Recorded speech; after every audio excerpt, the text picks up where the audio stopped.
Hey guys, well, thanks a lot for sticking with me this season here.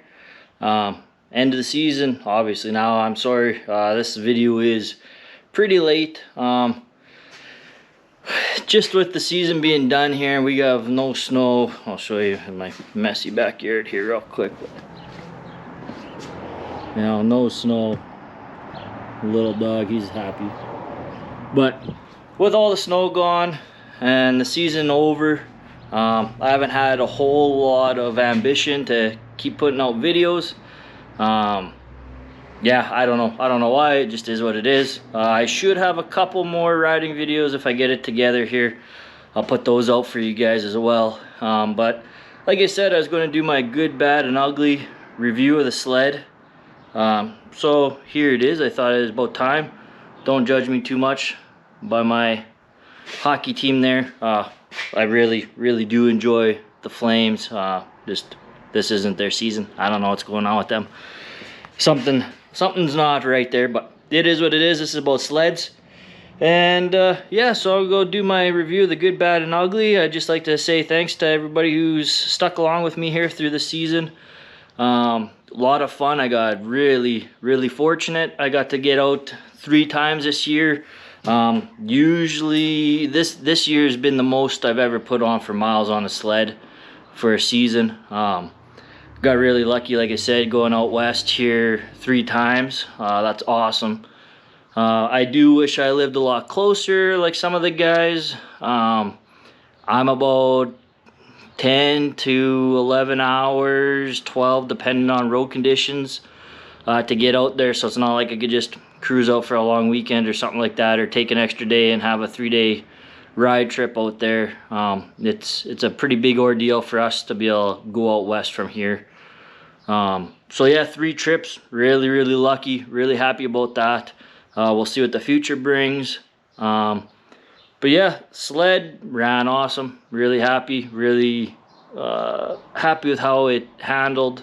As you can tell from the videos, not the best sledder, but the sled, it definitely did make me a better sledder than I actually am. It gave me a lot more confidence in to be able to do some of the maneuvers and try to learn some tips and tricks and stuff like that along the way, and picked out some of that stuff from other videos, whatnot, and what to do and how to do it. And it's definitely made me a better rider for that. And the sled makes it easier, that's for sure. So very happy with the sled. Which is good because it's a big investment. This year's sleds are just expensive. Even Snowmageddon prices, they're expensive.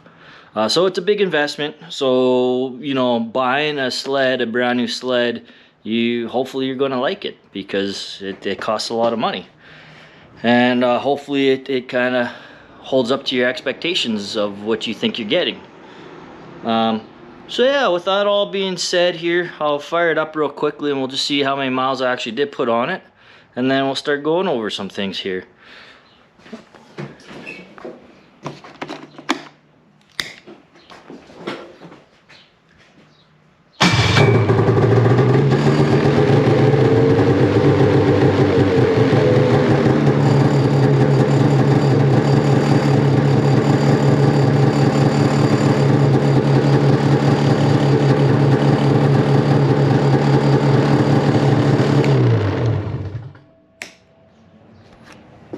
So yeah, put on 11,000 miles on it.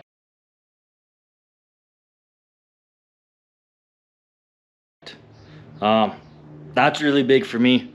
Half of that I would think would be trail riding. I should have maybe kept a little bit better of a journal of what was trail riding, what was mountain riding. But I would say probably close to half of that's got to be close to trail. And yeah, that's a big year for me. 1,100 miles. That's quite a bit. I don't know what that is in kilometers. Maybe I'll find that out and I'll put it in the video here. I'll just put it in to say. And yeah, with that being said, let's go over the good, the bad, and the ugly. And I'm thinking we're going to start with the ugly, because that's really, there's not that many things in my mind.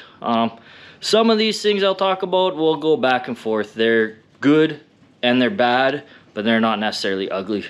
The ugly, these running boards, they are garbage. Absolute garbage. I don't like them. They're not good. The ugly, these running boards, they suck. They really do. For trail riding, not a big deal.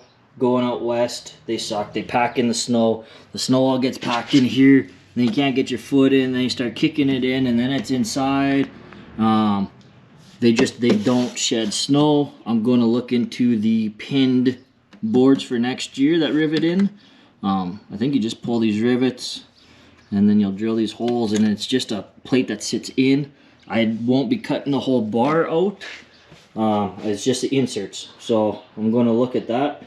That's definitely ugly. Cat's really got to fix that. Yeah, don't mind the messy garage, guys. It's going to get cleaned up, but yeah, these running boards, and then you got to get your feet in, and then all the snow gets packed in here, and because this is your exhaust side, it all ices up in here. You got a big ball of ice, and yeah, it's not good. And then it all ices up down here on the cover, and it's a big ball of ice down here in the drain hole here, just because it ices up. So now it just keeps packing and filling with ice. So that, to me, that's an ugly. That's really ugly. The next ugly has to be the nose seal. It just has to be. They really got to figure this out. They got to fix it. I don't know if I got a light handy here.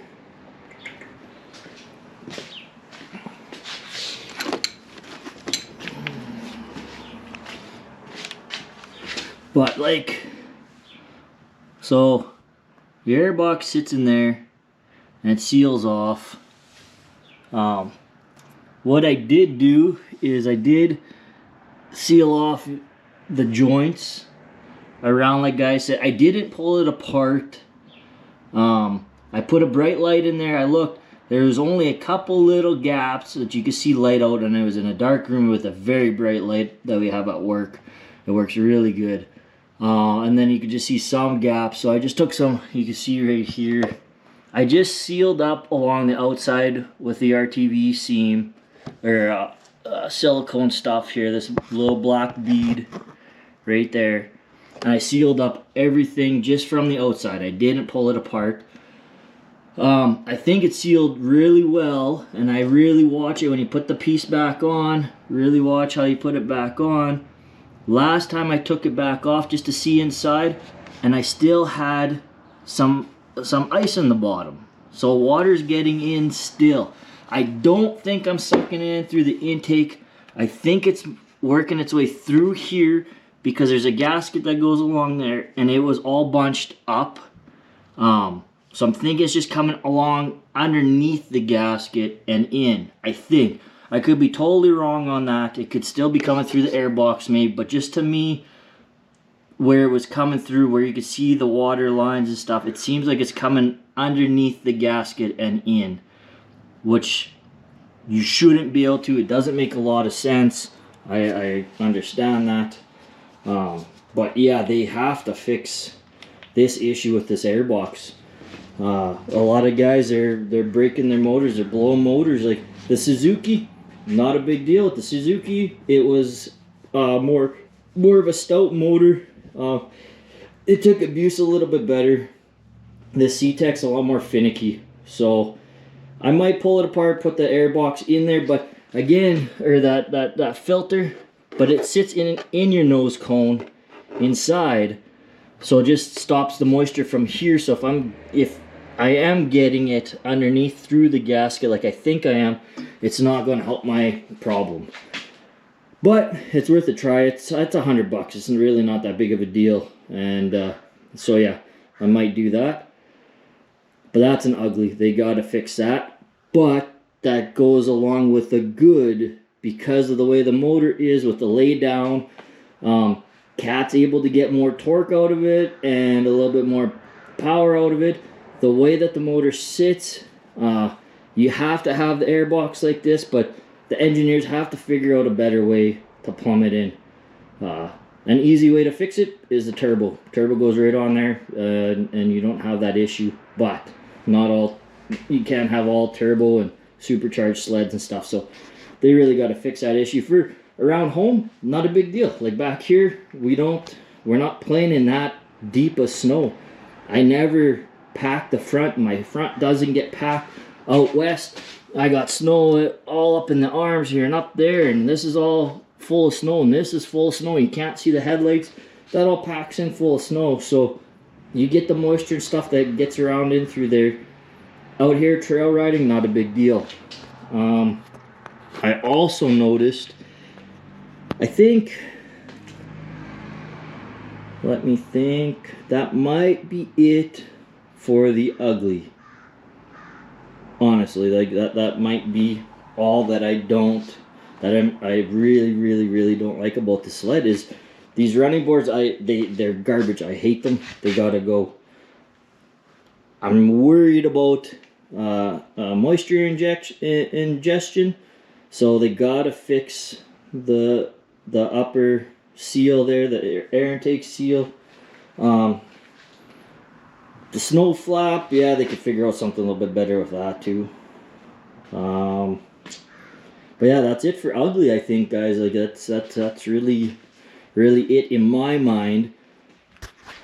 That's all I really don't like about the sled.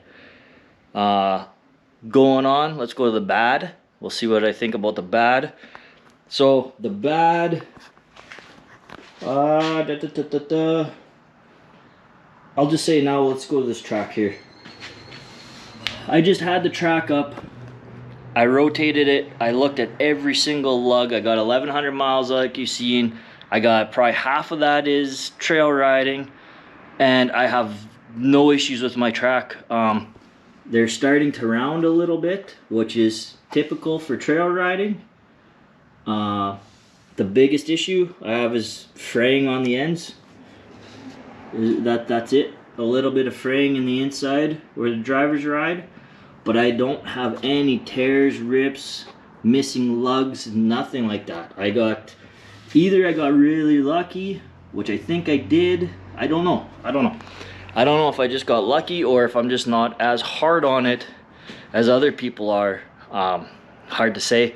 I didn't hold back that much when riding it. There's certain times where it was really icy, really hard pack that I held back. I didn't go as hard just because I wanted the track to at least last for the season.